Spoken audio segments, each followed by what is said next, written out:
Broadcasting from the business capital of the world, this is the Podcast Business News Network. And welcome back, everybody. I don't have to tell you how challenging it can be to be a parent. As a family, you got lots going on, lots of commitments, school. Of course, you have work. Then you have the after-school activities. Then raising a teenager is never easy. If you feel like you're maybe walking on eggshells around your kids, or there's some conflicts, some challenges there, we've got help for you. And we're going to talk about that today with somebody who helps parents all the time, helps families navigate these challenges. Dr. Michelle Alden joins us here on the program. How you doing today?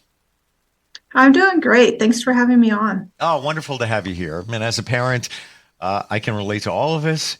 There's lots to talk about. Let's start with what you're hearing from many parents nowadays. What seems to be the common thread?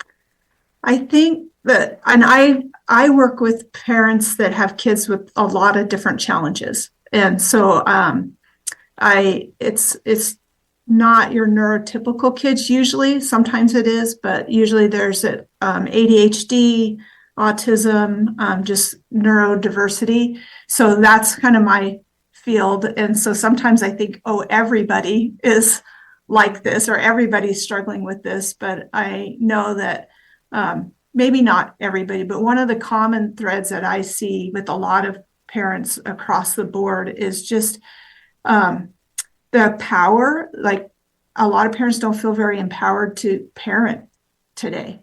That especially if your child has a diagnosis, they typically got that diagnosis fairly young. And then the experts start coming in and telling you what needs to happen with your child. And that can be even on the school level, where they feel like, they're seeing these behaviors and they may not be empowering you as a parent to know what to do. They just may be expecting you to fix it somehow, or that the problem is at home, but not really giving the parents the tools that they need to navigate through all of this. Do you feel, Michelle, that many parents carry guilt? They're working a lot of jobs. Life is not like it was so much when we were kids. And sometimes that's where the eggshells come in, where they want their kids to be happy. So they try to, and it doesn't matter whether your child has ADHD or not, or anything. But that guilt that comes into play, do you think that that's a factor here? I do. I think that a lot of parents start out thinking, I don't want to be like my parents were, or if they were lucky enough to have, good family, they may be trying to do what their parents did. I've seen both sides of it, but by and large, most parents are I really believe, are trying to do better than what they feel like they had, or trying to fill in those gaps. But yeah, at the end of the day, I talk to parents about this a lot, that at the end of the day, feeling like you're failing, or that you didn't give enough or do enough. And it feels like with some kids too, that it's like this bucket that you can never fill. It just has these holes in it. And no matter how much the parents are doing, some kids it doesn't feel like they're really connecting, or that they're getting enough. You said the word. I was just going to say the connection. How do you, as a parent, if you feel disconnected, how do you reconnect? Or does it essentially come down to working with somebody like yourself, being coached on how to handle that? Yeah, connection's a hard piece in our society. Like, we're kind of seeing that everywhere. We're all a little bit disconnected, I think, in our own ways. And most parents feel like the only people that their kids are really connecting with are online through the video games and, things like that. And so we work a lot on connection. I work with parents a lot on connecting language, how to make a request for your kids, how to handle their lack of motivation or their demand avoidance, and by how we word it, and using connecting language. I have like charts of connecting language in the book that I wrote, Parenting Emotionally Distressed Kids.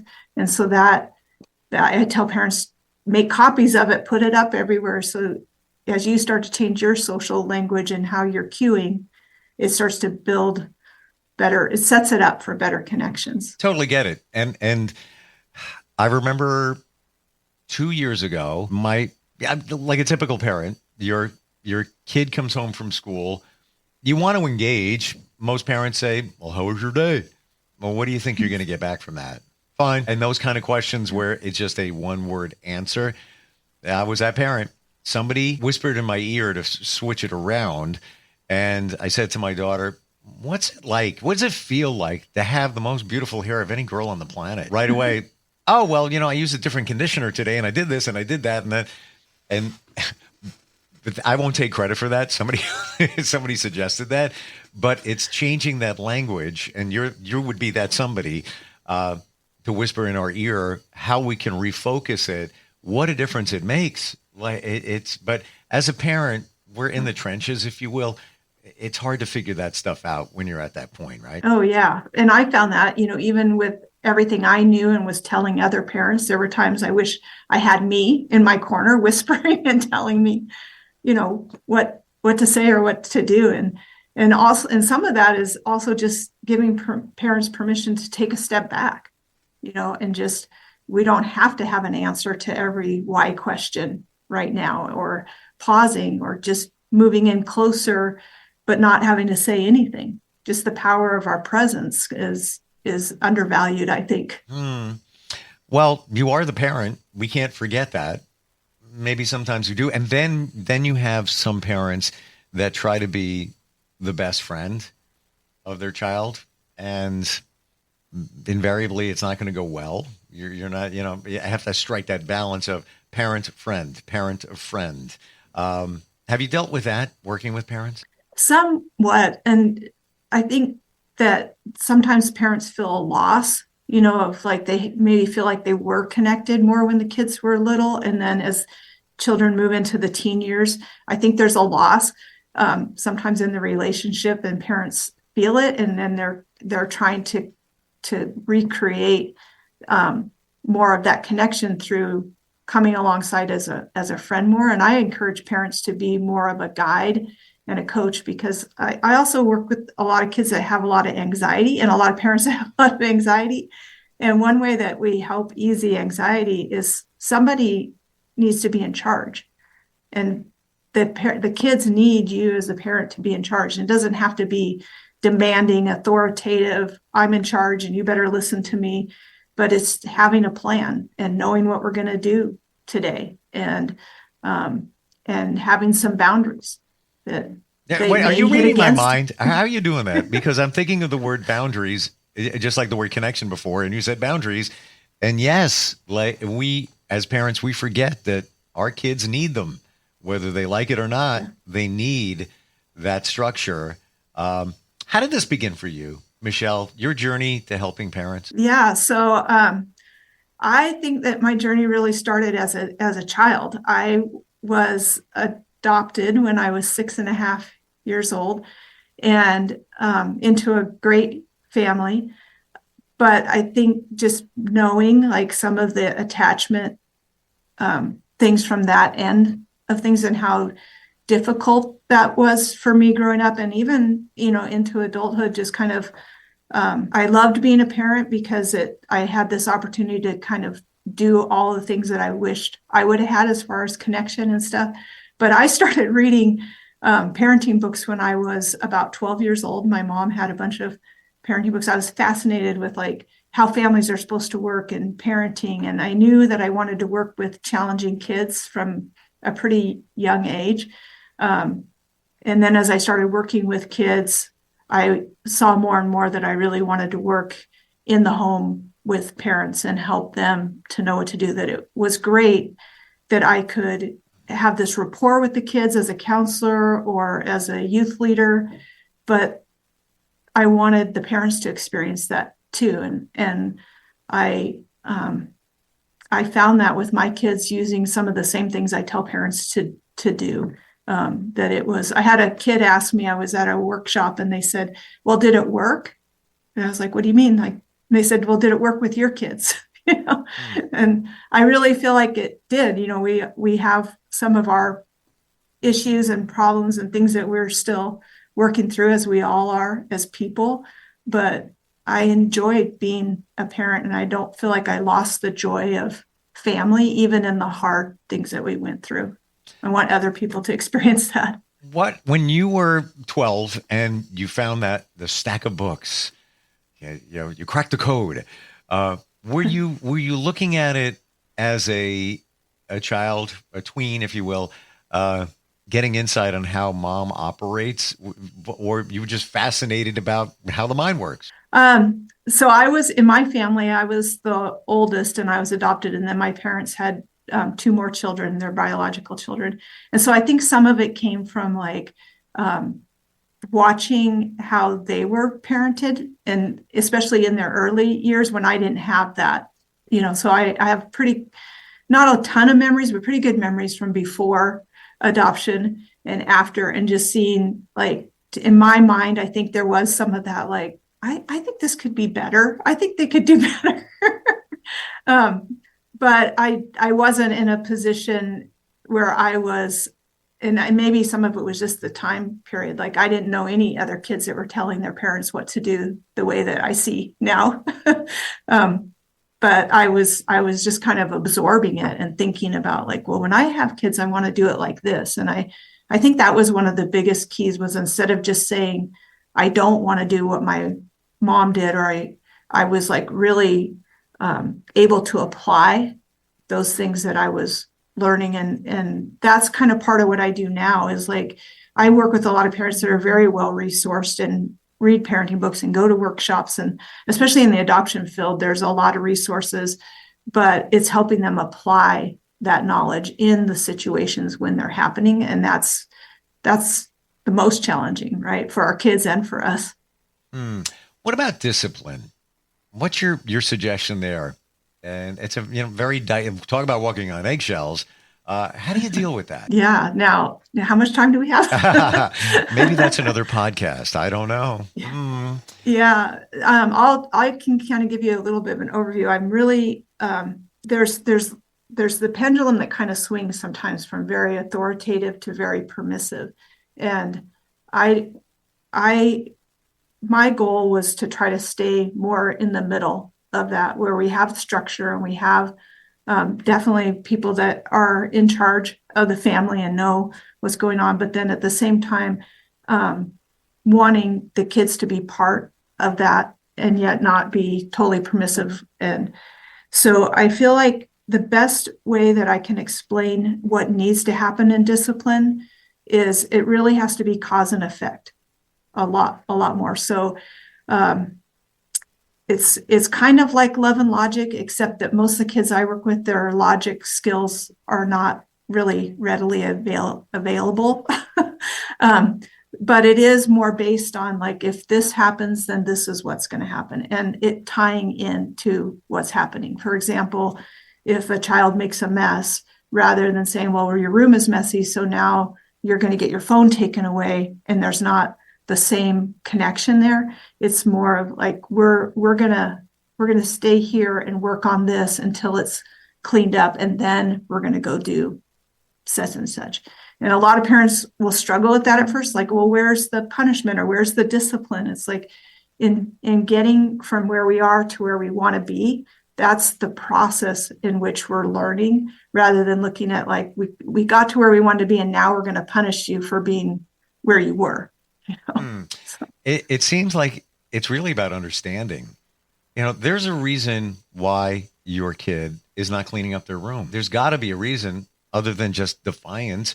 Maybe they're depressed. Maybe it's overwhelming. I got to do homework, then I got to do this and I got to do that. So instead of, give me your phone. And my daughter said this to me a long time ago. She's like, what's that going to do? And I'm like, oh. I thought to myself, not in front of her. It's like, well, she's kind of right. All right. So, you know what it's going to do? It's going to isolate her from her friends. And that's counterproductive, because that is their lifeline to others, because of the way things are today with social media and such, the isolation that comes along with that. It's just the understanding. But I'm not the expert by far. I need people like you, as the guidance, as the pilot, as the lighthouse. for a lot of this.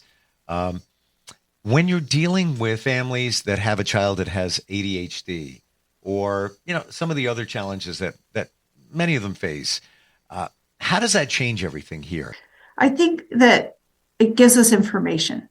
To me, when a parent tells me that their child's been diagnosed with ADHD or oppositional defiance or conduct disorders, to me, it gives me a lot of information about how their brain is working or not working. And so it shows me kind of where the gaps are happening. And it has a lot to do with their executive functioning, which is kind of how we approach kids a lot of times, is kind of like from the front with a lot of talk. Like even therapy is mostly talk therapy. And with a kid that's got neurodiversity going on, they're differently wired. And so it's not as helpful as kind of the show me and help me to do it. I look at it like almost hand over hand when you're teaching someone how to write or do a skill and you take their hand and help them do it. That's what I help do with parents in those moments, and that's why on the discipline, I'm so keyed into cause and effect, because that's an executive function skill that we all need to be able to weigh out the pros and cons and not just do the first impulsive thing that comes into our minds. And so we teach that by, first we're going to do this, and then we're going to do this. And if this happens, then this is going to happen. And a lot of times I have to help the parents with that too, because some of those diagnoses kind of run through family lines. And so parents will tell me, I don't know how to do that. I don't know how to have that kind of structure. And so they need just that help. And sometimes they just need the permission to do it. Like, it's going to be okay. Your child's going to be okay if we have this time period where we're just working on these things. That is a great point. More and more adults are being diagnosed. If we just look at ADHD nowadays than ever before, and they never realized that they were dealing with it when they were younger. It's just coming to light. There's more awareness about it. Michelle, tell me about you have a 12-step program for transformation within a family and a child. Tell me about that. How does that work? Yeah, so it's actually 12 weeks. And what did I say? I meant 12 weeks. Yeah, you said 12 steps. Oh, I'm sorry. Yeah, that's all right. So it's 12 weeks, and it's done through parent coaching, but it's an opportunity to have one-on-one coaching. So just like you and I are doing. And there is a way too that if parents are dealing with really aggressive or out of control behaviors and they feel like, no, you have to come and see this, they can have me come for 2 days of intensive intervention, and then we'll do the 12-week program. But I found that with the 12-week program, like each week they have different things that the parents have different skills that they're working on and they're applying in their home, but then they have access to the coaching in between things of like, oh, I tried that and it went like this, or it didn't work, or most of the time they tell me like, I tried this little thing and it worked, so I like that a lot. They get videos every week kind of outlining what we're working on, and then encouragement videos as well of like, hey, don't give up. I know you're tired, but it's really was meant to be pretty intensive. So it's instead of sending your child away for residential treatment, or if they're coming home from some kind of residential treatment, this gives you the structure to help them to use the skills that they need to learn to do that in the home. Do you also work with the child? Not as much when it's online, the 12-week program. I have had some parents that will have the child like come on the Zoom call just so I can meet them. But when I'm telling the parents what I want them to do and explaining the why behind it, most often I don't want the kids there hearing it, because it just gives them more fuel for like where they can. And also if the parents are not feeling confident, I want them to express that to me and not with the child, because with the child, I want them to have the confidence. Like, even if they don't understand all the reasons why we're doing it, they're confidently moving forward. So my job is to kind of give them that confidence and hope to do the things. Do I have this right? During the process, the 12 weeks, you're accessible at any time, essentially, if somebody has a question or Yeah. Maybe an intervention, a challenge. Yeah, I use text a lot, even with local families. When I work locally, I'm working usually in the homes. And I do that because it really is helpful as things are happening. And I've found that most of the time I can text a few things of what they can say. Sometimes it is just the connecting language. Like I'll tell them exactly what to say. And it's perfect. Like they'll be like, I said it and it worked, and I'm like, yay. So we can move through things pretty quickly.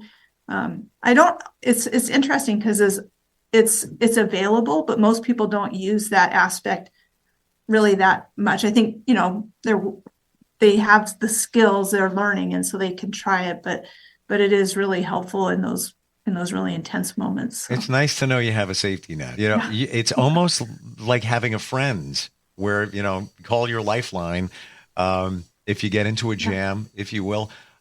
Final question on that. 12 weeks. Now, a lot of these programs center around the number 12. Is there a scientific reason, to form habits? Why the 12? So the first 30 days are really important. Getting 30 days in a row of the behaviors that we want, that helps to build the habits. So you're teaching parents new habits. The kids are learning new habits. It takes that amount of time because usually the first 30 days we're not quite on the path yet. The kids are going to have their resistance. Sometimes the parents have their resistance. So I've really found the first 30 days are really critical in implementing it, and then that extended amount of time. And by the end of the program, the goal is really that the parents know what they're going to do moving forward. So they have these tools. If the child does something outside of what they've been doing, or something abnormal, or a new situation comes up because of a developmental milestone or something, the parents can still rely on those tools. And I think that amount of time really helps to solidify it. The research shows that, like, even when kids are sent away to residential treatment and learn those skills, that it is the first 3 months that are the most critical in that process. And that as they're there, sometimes they're there a lot longer because they're still having behaviors or things like that, or the program itself is like a school year or something. But they found that the most effective treatment has been like 6 months, and then they go home. But what happens when they go home is really important too, as far as them maintaining any gains. What you said in terms of the first 30 days, that crystallized it right there. On a daily basis to make that change in the parent, and then the parent makes that change over time within their children. Fascinating talking with you.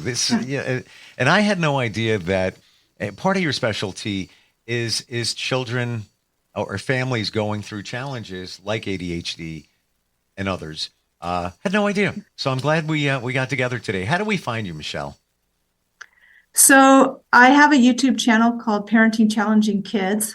That's one way that people can get lots of, I call it not free material, but public service material. And then I also have a book, Parenting Emotionally Distressed Kids, and people can get that on Amazon or wherever they get books. And then my website, parentingchallengingkids.com, has all of this information. You can sign up for a free consultation on there, and that's probably the best way to learn more and see what I can do to help. Love it. If there's any family out there saying that, everything's perfect, we never have any challenges, we all get along, everything, you're not being honest. We all have it going on. And thankfully, we have you as a resource. Michelle, thank you for being here today. Looking forward next time we get together, and really appreciate it. Yeah, thanks for having me. Thank you. Really appreciate that. Coming right back.